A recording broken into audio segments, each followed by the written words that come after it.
స్టూడియోలో ఉండాల్సిన నేను యాంకరింగ్ మానేసి ఈ బ్యాట్ పట్టుకుంటున్నానా నేను చూస్తున్నారా? అదేం కాదు. ఈరోజు నేను ఒక బెస్ట్ పర్సన్ని మీకు ఇంట్రడ్యూస్ చేయబోతున్నాను. సో ఆ పర్సన్ ఎవరు, అసలు ఆమె కథ ఏంటి అని నేనే చెప్పే ముందు ఆమెనే పరిచయం చేసేస్తాను. విజయవాడ నుండి మన ముద్దు బిడ్డ ఆంధ్రప్రదేశ్కి చాలా పేరు ప్రఖ్యాతలు సంపాదించింది. ఇప్పుడు ప్రపంచ స్థాయిలో ఎదుగుతూ వస్తుంది. మరి తన నెక్స్ట్ లెవెల్ ఏంటనేది తన మాటల్లోనే అడిగి తెలుసుకుందాం. అసలు ఈ జర్నీ ఎలా స్టార్ట్ అయింది, తనకు ఇంట్రెస్ట్ ఎక్కడి నుంచి పుట్టింది, అనేకమైన క్వశ్చన్స్ అయితే నాకున్నాయి. ఇవన్నీ క్వశ్చన్స్ తన మాటల్లోనే అడిగి తెలుసుకుందాం.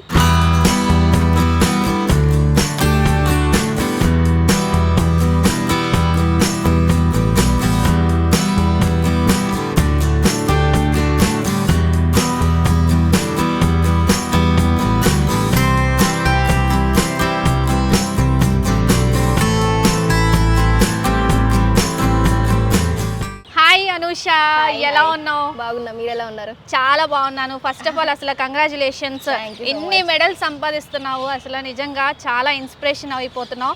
సో ఫస్ట్ ఆఫ్ ఆల్ ఎక్కడి నుంచి ఇన్స్పిరేషన్ నీది? ఫస్ట్ నుండి విజయవాడేనా? నీ ఇంట్రడక్షన్ ఏంటి? సో నేను ఫస్ట్ నుంచి బోర్న్ అండ్ బాటప్ అంతా విజయవాడ నుంచే. సో నా ఇంట్రెస్ట్ ఎలా స్టార్ట్ అయిందంటే, ఫస్ట్ అంటే యాక్టివిటీ కోసం, ఒక పర్సన్ యాక్టివిటీ కోసం అనేసి పేరెంట్స్ నన్ను టెన్నిస్లో జాయిన్ చేశారు. సో అక్కడ నేను టెన్నిస్ టోర్నమెంట్స్ అంటే ప్రాక్టీస్ అంటే మొత్తం టోర్నమెంట్స్ ఆడుతూ సాఫ్ట్ టెన్నిస్ గురించి తెలిసింది. సో అక్కడ నుంచి నా సాఫ్ట్ టెన్నిస్ జర్నీ స్టార్ట్ అయింది. ఓకే. సో మీ మదర్ అసలు ఎక్కడి నుంచి? మదర్ ఫాదర్ ఇద్దరు విజయవాడనేనా? సో మదర్ ఏమో హైదరాబాద్ బేస్డ్ అండ్ ఫాదర్ అంటే ఆంధ్ర. ఓకే. ఆంధ్ర నుండి ఇప్పుడు నువ్వు ఏషియన్ స్థాయిలో ఎదిగిపోతున్నావు. సో నెక్స్ట్ లెవెల్ కూడా వెళ్ళబోతుంది. సో ఇప్పుడు నీ స్టడీస్ ఎలా ఉన్నాయి? స్టడీస్ ఏం చదువుతున్నావు? సో ఇప్పుడు నేను MBA చేస్తున్నాను సిద్ధార్థ కాలేజ్. యా. ఓకే. అంటే ఫస్ట్ నుంచి స్టడీస్ కూడా విజయవాడ నుంచే కొనసాగుతున్నాయా? యా, నా స్టడీస్ అంతా విజయవాడ నుంచి. ఓకే. బోర్న్ అండ్ బాటమ్ మొత్తం విజయవాడ నుండే సాగుతుంది. ఓకే. ఇక్కడ నుంచి బయట విజయవాడ నుండి బయట అడుగు పెట్టినప్పుడు నీ ఫీలింగ్ ఏంటి? అంటే గేమ్ కోసం ఒక అదర్ స్టెప్ తీసుకొని బయటకు వెళ్ళినప్పుడు నీ ఫీలింగ్ ఎలా ఉంది? అంతమందిలో ఒక ఎగ్జైట్మెంట్ ఉంటుంది. సో అది ఎలా ఉంది? యా, చాలా ఎగ్జైట్మెంట్ అండ్ ఏం చేయాలి అనే ఆతృతగా ఉండేది. సో ఫుల్ ఆఫ్ ఎగ్జైట్మెంట్ అనమాట. ఓకే. సో ప్రాక్టీస్ ఎలా ఏంటి? ఎక్కడి నుంచి స్టార్ట్ అయింది? అంటే ఎన్ని ఇయర్స్ అప్పటి నుంచి ఇది నువ్వు స్టార్ట్ చేయడం జరిగింది? సో యాక్చువల్లీ నా టెన్నిస్ జర్నీ అనేది ఫస్ట్ 14 ఇయర్స్ అప్పుడు స్టార్ట్ అయిందనమాట. సో 14 ఇయర్స్ అప్పుడు యాజ్ ఐ సెడ్ లైలా కాలేజ్లో స్టార్ట్ చేశాను. అండ్ దాని తర్వాత టోర్నమెంట్స్కి ఆల్ ఇండియా తిరుగుతూ ఉండేదాన్ని టెన్నిస్ కోసం అనేసి. సో గుర్గాంలో టెన్నిస్ టోర్నమెంట్స్ ఉన్నాయనేసి అక్కడికి వెళ్ళా. అక్కడ నాకు సాఫ్ట్ టెన్నిస్ గురించి కొంచెం ఇన్ఫర్మేషన్ దొరికింది. And they said like Andhra నుంచి రిప్రజెంట్ చేస్తూ యూ హ్యావ్ టు పార్టిసిపేట్ అన్నారు. సో అక్కడి నుంచి సాఫ్ట్ టెన్నిస్ జర్నీ స్టార్ట్ అయింది. అండ్ సాఫ్ట్ టెన్నిస్లో జాయిన్ అయిన తర్వాత ఇంటర్నేషనల్ కూడా స్టార్ట్ అయింది. ఓకే. సో టెన్నిస్ ఆడుతూ వస్తున్నావు, మరి మధ్యలో సాఫ్ట్ టెన్నిస్ యాడ్ అయింది. సో రెండింటికి ఏంటి డిఫరెన్స్ ఏంటి? అంటే దీని నుంచి దానికి మనసు ఎలా మళ్ళింది? చెప్పాలంటే అదేంటో తెలీదు. సడన్గా ఫస్ట్ టైం సాఫ్ట్ టెన్నిస్ అనే గేమ్ చూడంగానే ఆటోమేటిక్గా చేంజ్ అయిపోయింది అనమాట. So I don't no. So నీ చేతిలో సాఫ్ట్ టెన్నిస్ బాల్ ఉంది, అలాగే టెన్నిస్ బాల్ కూడా ఉంది. సో ఇది టెన్నిస్ బాలా? సో ఇది ఏంటి అది ఏంటంటే డిఫరెన్స్ ఏంటి? ఇది చాలా సాఫ్ట్ గా ఉంది, ఇది నిజంగానే కొంచెం హార్డ్ ఉంది, అందుకే సాఫ్ట్ టెన్నిస్ అంటున్నారా? ఐ గెస్ ఎందుకంటే టెన్నిస్ బాల్ చాలా హార్డ్గా ఉంటుంది. ఇది జపాన్ ఇన్వెంట్ చేసిన గేమ్ అనమాట సాఫ్ట్ టెన్నిస్ అనేది. అంటే అప్పుడు వాళ్ళకి అంత టెన్నిస్ అనేది అప్పుడు చాలా హై అండ్ రిచ్ గేమ్ అనమాట నాకు తెలిసినంత వరకు. సో తర్వాత ఏంటంటే ఈ సాఫ్ట్ టెన్నిస్ గేమ్ అనేది స్టార్ట్ చేశారు జపాన్. సో అక్కడి నుంచి స్టార్ట్ అవుతుంది. మీరు చూస్తున్నారు కదా, చాలా డిఫరెన్స్ ఉంటుంది అనమాట. అండ్ ర్యాకెట్ డిఫరెన్స్ కూడా ఉంటుంది, but will be playing on same tennis court. Okay.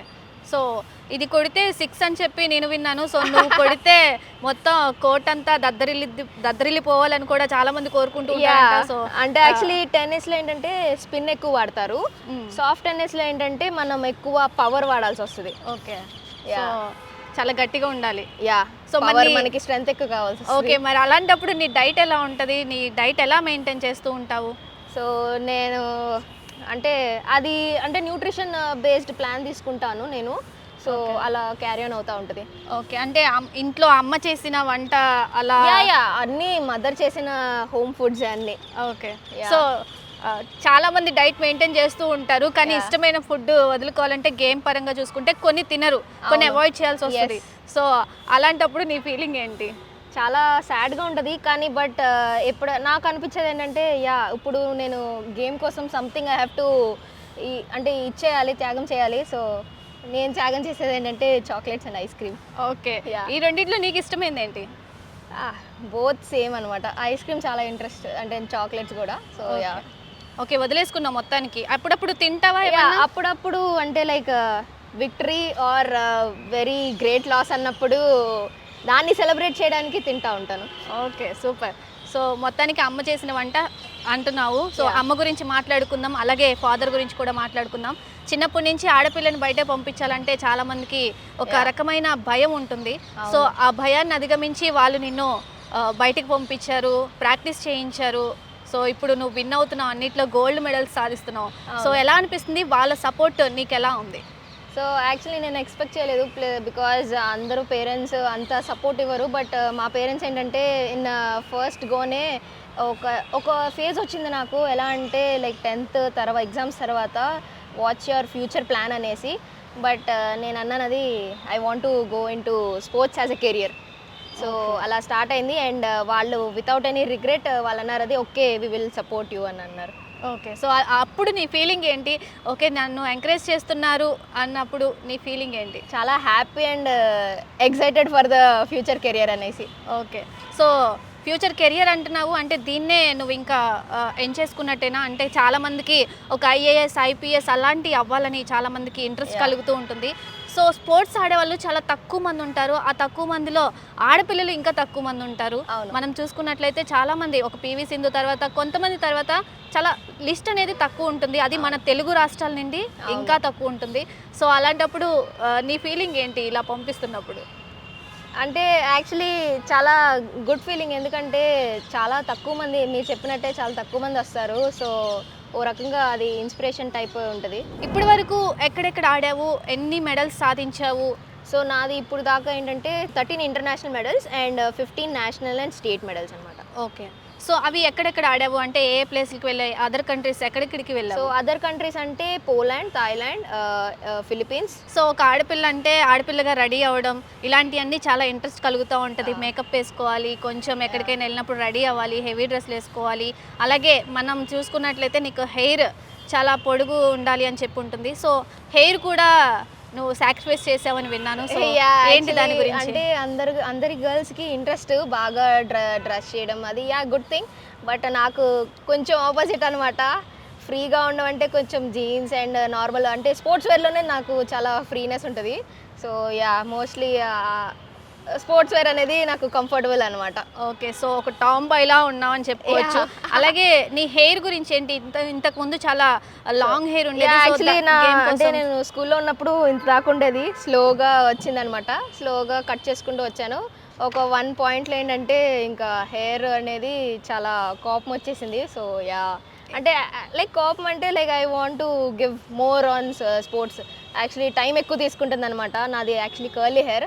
So time ఎక్కువ తీసుకోవడం మూలంగా నేను హెయిర్ని కూడా సాక్రిఫైస్ చేశాను ఒక సెకండ్కి. ఓకే, సో గేమ్కి ఇబ్బంది అవుతుందని చెప్పి మాత్రమే నువ్వు దాన్ని కట్ చేయించావు. సో ఇప్పుడు కూడా ఇంకా గేమ్కి ఇబ్బంది అయితే ఇంకా నువ్వు ఇప్పుడు ఎందుకో తెలీదు హెయిర్ ఇంట్రెస్ట్ పెరిగింది. So like I was like okay I will manage అనేసి మళ్ళీ స్టార్ట్ చేశాను హెయిర్ గ్రోత్ అనేసి. ఓకే, సో నువ్వు బరిలోకి దిగితే అవతల పర్సన్కి కూడా చాలా చాలా భయపడిపోతూ ఉంటారంట. ఏంటి అవతల వాళ్ళని ఢీకొట్టాలంటే? అంటే గేమ్లో ఎటువంటి మెలకువలు నేర్చుకున్నావు, ఎటువంటి ట్రిక్స్ యూస్ చేస్తూ ఉంటావు వాళ్ళకి? సో యాక్చువల్లీ నాది పవర్ గేమ్. సో సమ్హౌ నేను పవర్ డామినేట్ చేస్తూ ఉంటాను. సో నా పవర్ గేమ్ నాకు కాన్ఫిడెన్స్ అనమాట. ఓకే, సో ఇప్పటి వరకు ఆడిన ఆటల్లో ది బెస్ట్ అని అనిపించిన ప్లేస్ ఎక్కడ ఉంది? అంటే అవతల వాళ్ళకి ఎక్కువ పాయింట్స్ నేను ఇవ్వకుండా ఉండాలి అన్న గేమ్ ఎక్కడ ఆడావు? ఏది సాటిస్ఫై చేసింది నిన్ను? ఏ మెడల్ సాటిస్ఫై చేసింది? సో నా బెస్ట్ డామినేట్ షాట్ ఏంటంటే 4 హ్యాండ్. సో 4 హ్యాండ్ షాట్లో నాకు బెస్ట్ పాయింట్స్ వస్తాయి. So okay, so singles, doubles ఏదైనా కానీ నువ్వు ఉంటే నీ సైడే విన్ అయిపోవాలి అంతేనా? Yeah my best. సో అంటే గేమ్ ఆడాలంటే చాలా ప్రాక్టీస్ చేయాలి. నీ ప్రాక్టీస్ డే షెడ్యూల్ ఎలా ఉంటుంది? స్టడీస్ అంటున్నావు, అటు గేమ్ అంటున్నావు. సో ఈ రెండింటిని ఎలా మేనేజ్ చేస్తున్నావు? సో యాక్చువల్లీ ఎప్పుడైతే నేను అంటే స్పోర్ట్స్లో జాయిన్ అయ్యానో, సో అంటే టోర్నమెంట్స్ వచ్చేటప్పుడు అయితే నేను ఎక్కువ స్పోర్ట్స్కి అంటే గేమ్కి ఇస్తాను ప్రిఫరెన్స్. అండ్ ఎప్పుడైతే టైం కొంచెం దొరుకుతుందో ఫ్రీ టైం, అప్పుడు నేను కొంచెం స్టడీకి కేటాయిస్తాను అనమాట. అండ్ వెన్ ఎగ్జామ్స్ వస్తాయి కదా, ఆ టైంలో నేను ఎక్కువ అంటే చేంజ్ చేస్తూ ఉంటాను టైమింగ్స్ అవన్నీ. ఓకే, నీకు సపోర్ట్ చేస్తూ ఉంటారా కాలేజ్ లెక్చరర్స్ కానీ, ఫ్రెండ్స్ Yes. కానీ, బుక్స్ అవి సపోర్ట్ చేస్తూ ఉంటారా? చాలా సపోర్ట్ ఇస్తారు. అందుకే ఈ స్థాయి దాకా అంటే వితౌట్ ఎనీ స్ట్రగుల్ అంటే అంటే కొంచెం స్ట్రగుల్ ఉండేది, but yeah without any hurdle I came until now. I finished my degree and then now I'm doing my MBA. Okay.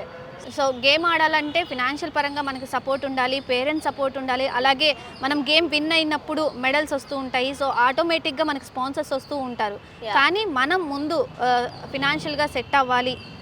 So ఎలా సహకారం అందింది నీకు ప్రభుత్వం నుండి కానీ? సో యాక్చువల్లీ నాకేంటంటే స్ట్రగుల్స్ అందరికీ ఉంటాయి, నాకు కూడా చాలా ఉన్నాయి. బట్ అదేంటంటే నా గేమ్ పరంగా నేను చూసుకుంటా, మిగతా స్ట్రగుల్స్ అన్నీ my mother will take care on అంతే. ఓకే. సో మొత్తం అంతా అమ్మ భుజస్కంధాలపై మోసేసి నిన్ను గేమ్లోకి షీ ఈజ్ మై ఎవ్రీథింగ్ అనమాట. She is my backbone and everything అనమాట. Okay, super. సో అమ్మ గురించి ఏం చెప్తావు? ఇంత సపోర్ట్ చేస్తున్నారు, ఒక పాపని పంపించాలంటే చాలా ఆలోచించాలి. సో ఆ అమ్మ గురించి ఏం చెప్తావు? అమ్మ గురించి ఏం చెప్తావంటే మాటలు లేవు చెప్పాలంటే, ఓకే. ఒక వర్డ్లో చెప్పేది కాదు. So yeah she is everything for me. తను లేదంటే అంటే if she is not there I couldn't go in to sports. అమ్మ గురించి ఏం చెప్తా ఉంటుంది? సో అమ్మ మాటల్లో ఇంకా ఏం చెప్తారు పాప గురించి? అలాగే ఇంత సహకారం అందించారు. సో వారి మదర్ మాటల్లో మరిన్ని విషయాలు అడిగి తెలుసుకుందాం. సో ఆమెను కూడా ఇన్వైట్ చేస్తాను. నిర్మలా గారితో మనం మాట్లాడదాం. నమస్తే అండి. నమస్తే అండి. ఫస్ట్ ఆఫ్ ఆల్ మీకైతే డబుల్ కంగ్రాచులేషన్స్ ఫస్ట్.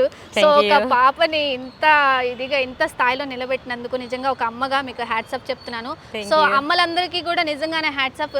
ఇంత మీరు బ్యాక్ బోన్గా ఉండి అమ్మలందరూ సహకారం అందిస్తేనే ఇలా ఒక ఆడపిల్ల బయటకు వచ్చి విజయవంతంగా ముందుకు వెళ్తుందంటే నిజంగా చాలా గొప్ప విషయం. సో చెప్పండి, అంటే ఒక ఆడపిల్లని బయటికి పంపించాలనే థాట్ ఈ సమాజంలో చాలా మందికి చాలా తక్కువ వస్తూ ఉంటుంది. సో ఆ తక్కువ మందిలో మీరున్నారు. సో మీ ఫీలింగ్ ఏంటి? ఒక ఆడపిల్లని బయటే పంపించాలన్నప్పుడు మీరు ఎటువంటి సిచ్యువేషన్స్ ఫేస్ చేశారు? అసలు ఈ థాట్ ఎలా వచ్చింది మీకు? యాక్చువల్గా అండి ఫస్ట్ తను క్యాజువల్గా like it is not like మేము ఏదో అచీవ్ చేస్తామని అయితే మేము దిగలేదు. అంటే నార్మల్గా తను ఫిట్గా ఉండాలి అని చెప్పేసి స్టార్ట్ చేసాం జర్నీ.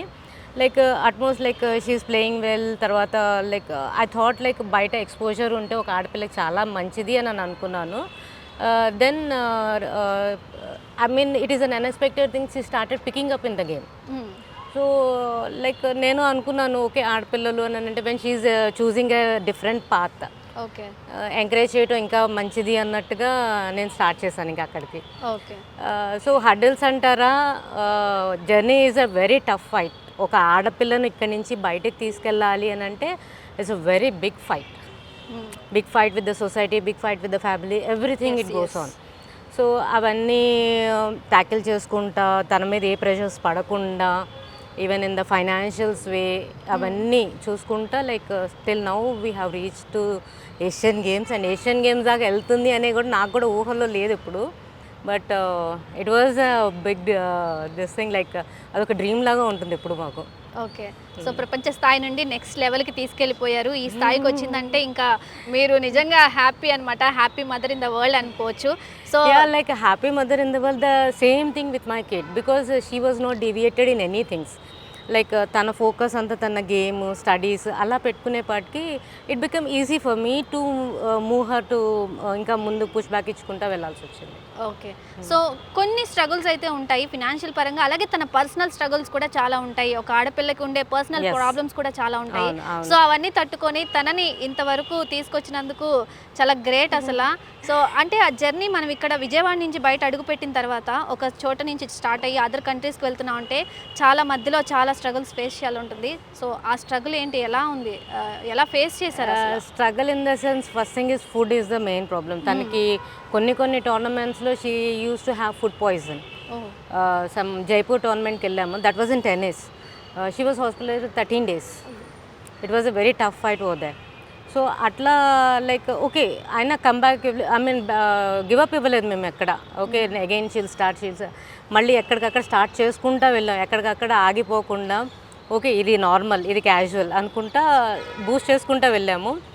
ఫైనాన్షియల్గా అంటారా అని అంటే it's a big like fight అన్న యుద్ధం అనవచ్చు మేమైతే అది. ఓకే, సో ఈ యుద్ధం చేస్తున్నారు. మరి ఈ యుద్ధంలో మీకు ప్రభుత్వం నుండి ఎటువంటి సహాయ సహకారాలు అందాయి? ఈ గేమ్కి సంబంధించి అంటే టెన్నిస్కి సంబంధించి, సాఫ్ట్ టెన్నిస్కి సంబంధించి కొన్ని సంస్థలు అయితే ఉంటాయి, వాళ్ళ నుండి ఏమైనా సపోర్ట్ ఉందా? అలాగే ప్రభుత్వం నుండి ఎటువంటి సపోర్ట్ లభిస్తుంది? అంటే ఇనీషియల్గా వచ్చేపాటికి మనకి ఇటు సౌత్లో 2 తెలుగు రాష్ట్రాల్లో it was a new game. అందరు అన్నారు ఏముంటుంది ఇది, లైక్ వాల్యూ ఏముంటుంది అని అన్నారు. But Anusha like never gave up, like ఎన్ని కామెంట్స్ వచ్చినా కానీ we never gave up. So అట్లా అనుకుంటా లైక్ ఈవెన్ మాకు తర్వాత ప్రభుత్వం నుంచి ఏంటంటే మేము నేషనల్ గెలిస్తే వీళ్ళకి అమౌంట్ ఇస్తాం అట్లా ఉంటుంది అనమాట. సో దానికన్నా మెయిన్ ప్రయారిటీ అంటే మాకు practice takes a lot of financial things. It is not only practice, దానికి ఫుడ్ ఉంటుంది, ఫుడ్ డైటరీ సప్లిమెంట్స్ ఉంటుంది, ఫిట్నెస్ లెవెల్స్ ఇవన్నీ ఉంటాయి అన్నమాట.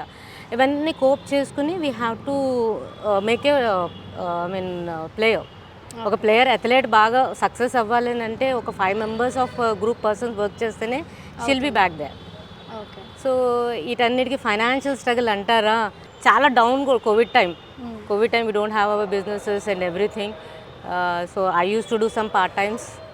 తన్ని ఆ లెవెల్లోకి తీసుకురావడానికని ఐఎమ్ ఫ్రీలాన్సర్ సైకాలజిస్ట్ కానీ ప్రాక్టీస్ చేసుకుంటూ తను ముందు తీసుకొస్తూ అట్లా. అండ్ ఫ్యామిలీ వాళ్ళ ఫాదర్ వాళ్ళ బ్రదర్ వీళ్ళందరూ ఎక్కువ హార్డ్ వర్క్ చేసుకుంటూ అట్లా తీసుకొస్తూ వచ్చారు. ఓకే, ఒక కిడ్డేనా మీకు? ఇంకెవరున్నారు?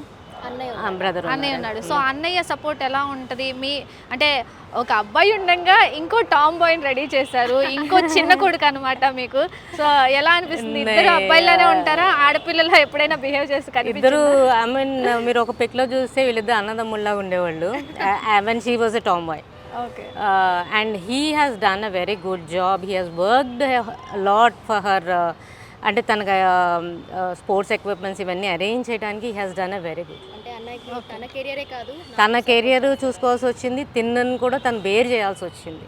ఓకే, సో ఒక ఆడపిల్లని అన్నగా కాపాడుకోవాలంటే ఎలా చేయాలో ఆ విధంగా తను సపోర్ట్ చేస్తాను. అంటే ఒక సెటిల్ లెవెల్ వరకు తను కూడా ఇవ్వగలిగాడు. కానీ నాకు ఇప్పుడు ఏంటంటే గవర్నమెంట్ సపోర్ట్ కావాలి. ఎందుకంటే when she's going to the higher ends అవి ఫేస్ చేయాలి అంటే I need a very good government support. Okay, so అంటే ఎటువంటి సపోర్ట్ కావాలనుకుంటున్నారు? ఇంకా ముందుకు తీసుకెళ్ళాలి అనుకుంటున్నారు, నెక్స్ట్ స్టెప్ వేయబోతున్నారు. ఆ నెక్స్ట్ స్టెప్ ఏంటి? అసలు ఎక్కడి దాకా తీసుకెళ్దామని? నెక్స్ట్ ఏషియన్ గేమ్స్కి టార్గెట్ అండి. Asian game 2026 target. దీనికి ఏంటంటే out of country trainings like with Korea or Japan వీళ్ళతో ఆడితే వీళ్ళ ఇంటెన్స్ ఆఫ్ ట్రైనింగ్ లెవెల్స్ అవి పెరుగుతూ ఉంటాయి. సో వాటి కోసం అని చెప్పేసి we're planning to go out of country. ఒక 4 months అట్లా ట్రైనింగ్ ఇస్తే like by 2026 September she'll get a very good training levels. Okay, so దానికోసమని we need financial support main thing. So ఫైనాన్షియల్గా సపోర్ట్ చేస్తే తిని ఇంకా అవుట్ ఆఫ్ కంట్రీ ఆబ్వియస్గా నేను చెప్పవసరం లేదు. అవుట్ ఆఫ్ కంట్రీ అని అంటే it is a very huge amounts. And we use to get అంటే నాకు స్పాన్సర్స్ ఉంటారు. లైక్ ఇంత బేర్ చెయ్యాలి అని అంటే ఎవరి వల్ల కాదు, ముందుకు రాదు. సో ఆ ముందు స్టెప్ అది గవర్నమెంట్ చేయాల్సిందేనండి. ఓకే, మరి మీరు ఎవరినైనా కలిసారా? అంటే స్పోర్ట్స్ మినిస్టర్ కానీ అందరినీ కలుస్తున్నామండి. ఇప్పుడు న్యూ పాలసీ ఏదో వచ్చిందని చెప్పారు. It will be a favourable thing for Anusha అని చెప్తున్నారండి. Okay, super. They are saying like will do all the whatever the possibilities are there will do అని చెప్తున్నారు అందరూ. Okay, keep on doing like వాళ్ళు కూడా అప్రిషియేట్ చేస్తారు. రవినాయుడు గారు చెప్పారు keep on going I will support you a lot అని అంటున్నారు. ఓకే, సో నెక్స్ట్ స్టెప్ అయితే ఏషియన్ గేమ్స్లో ప్రభుత్వ మెడల్ అంటే last Asian games they stood in the 5th position. 5th పొజిషన్లో వచ్చేప్పటికి జస్ట్ ఒక ఫ్యూ పాయింట్స్లో వాళ్ళ మెడల్ మిస్ అయింది. So next we're expecting. I don't know how that happens also. I don't know. Okay, so excitement ఎలా ఉంది? ఎలా అనిపిస్తుంది? ఎక్సైట్మెంట్ అంటే ఇది South Asians we never expected అండి. Like South Asians she was with little injury and all this thing. అది అసలు expect చేయలేదు మేము. దానికి మెడల్స్ వస్తాయని కూడా మేము ఎక్స్పెక్ట్ చేయలేదు. But ultimately at the end of the day with 4 medals I was stunned to see her, and she has given a very lot of efforts for that because of her ankle twist అన్నిటికీ అవన్నీ కూడా face చేసి she has done a lot. Okay. So ఒక తల్లిగా ఎలా అనిపిస్తుంది? ఇంత స్టేజ్‌కి వచ్చింది. తనకి చిన్న చిన్న దెబ్బలు కూడా తగులుతున్నాయి. ఆ మనసు చివుక్కుమంటుంది. అంటే నా కూతురు కదా అని ఒక పాయింట్‌లో వచ్చేస్తూ ఉంటుంది. సో అది కూడా తట్టుకొని నిలబడి తన విజయాన్ని మీరు ఎలా ఫీల్ చేస్తున్నారు? అంటే ఫస్ట్‌లో ఫీల్ అయ్యేదాన్ని. తర్వాత it's a part and part of my game అన్నట్టుగా ఇద్దరం అలవాటు చేసేసుకున్నాం అది. పడతాము, నెక్స్ట్ పడిన తర్వాత దాని రెమెడీ ఏంటని ఆలోచిస్తాం. పడితే పడ్డాం, ముందు దాన్ని ఎలా రికవర్ అవ్వాలి అనే దాని మీద ఎక్కువ ఫోకస్ పెడతాం. Okay, super. Thank you so much. మీ అమ్మాయిని ఇంకా ఇలాగే ఇంకా అప్ స్టేజ్కి తీసుకెళ్ళాలని మేము మనస్ఫూర్తిగా కోరుకుంటున్నాము. సో తనతో మిగతా విషయాలు మాట్లాడేద్దాం. అమ్మ నీ గురించి అయితే చాలా విషయాలు చెప్పారు. నేనైతే చాలా ఫుల్ హ్యాపీ అయిపోయాను. నీ సైడ్ నుంచి నెక్స్ట్ స్టెప్ ఏముండబోతుంది? ఏషియన్ గేమ్స్కి ఎలా ప్రిపేర్ అవుతున్నావు, ఎలా ప్రాక్టీస్ అవుతున్నావు? సో నెక్స్ట్ టార్గెట్ ఏంటి? సో నెక్స్ట్ టార్గెట్ ఏంటంటే అప్కమింగ్ వచ్చే ఏషియన్ గేమ్స్ 2026 దానికోసం నా ఫుల్ ఎఫర్ట్స్ ఇస్తున్నాను. అండ్ దానికి ముందు వచ్చే టోర్నమెంట్స్ ఉంటాయి, ఇంటర్నేషనల్ టోర్నమెంట్స్. ఆ బేస్ బట్టి మనకి సెలెక్షన్ జరుగుతాయి. సో దాని అన్నిటికీ ప్రిపేర్ అవుతున్నాను అనమాట. Okay, so super. All the best. Thank you so much. గట్టిగా మెడల్ కొట్టి ఆంధ్ర సైడ్ నుంచి విజయవాడ ముద్దు బిడ్డగా మెడల్ కొట్టుకొచ్చేయాలని మేము కూడా కోరుకుంటున్నాం. All the best. సో చూశారు కదా, ఇది ఇవాల్టి స్పెషల్ స్టోరీ. అనూష అందరికీ ఇన్స్పిరేషన్ కావాలని చెప్పి నేనైతే మనస్ఫూర్తిగా కోరుకుంటున్నాను. తనలో ఒక గట్టి కసి కనిపిస్తుంది ఆ కళ్ళలో చూస్తే. చాలా కసి అనమాట. ఎలాగైనా మెడల్ కొట్టేయాలని చెప్పి తను అంతగా ప్రాక్టీస్ చేస్తుంది. సో ఈ కసి అనేది ప్రతి ఒక్కరిలో ఉండాలి. ప్రతి ఒక్కరు కూడా ఇలా ముందుకు వచ్చి గేమ్స్ ఆడాలి. అలాగే ఫిజికల్గా మెంటల్గా స్ట్రెంగ్త్ వాళ్ళు బలంగా ఉండాలంటే ఇలా బయటికి వచ్చి అనేక గేమ్స్ని ఎంకరేజ్ చేస్తూ ఇలా బయటికి రావాలని కూడా మనస్ఫూర్తిగా కోరుకుందాము. సో అనూషకి ఆల్ ది బెస్ట్ చెప్పేద్దాము మన మెగా 9 టీవీ తరఫున. కెమెరామెన్ అనిల్తో నాగశ్రీ, విజయవాడ నుండి.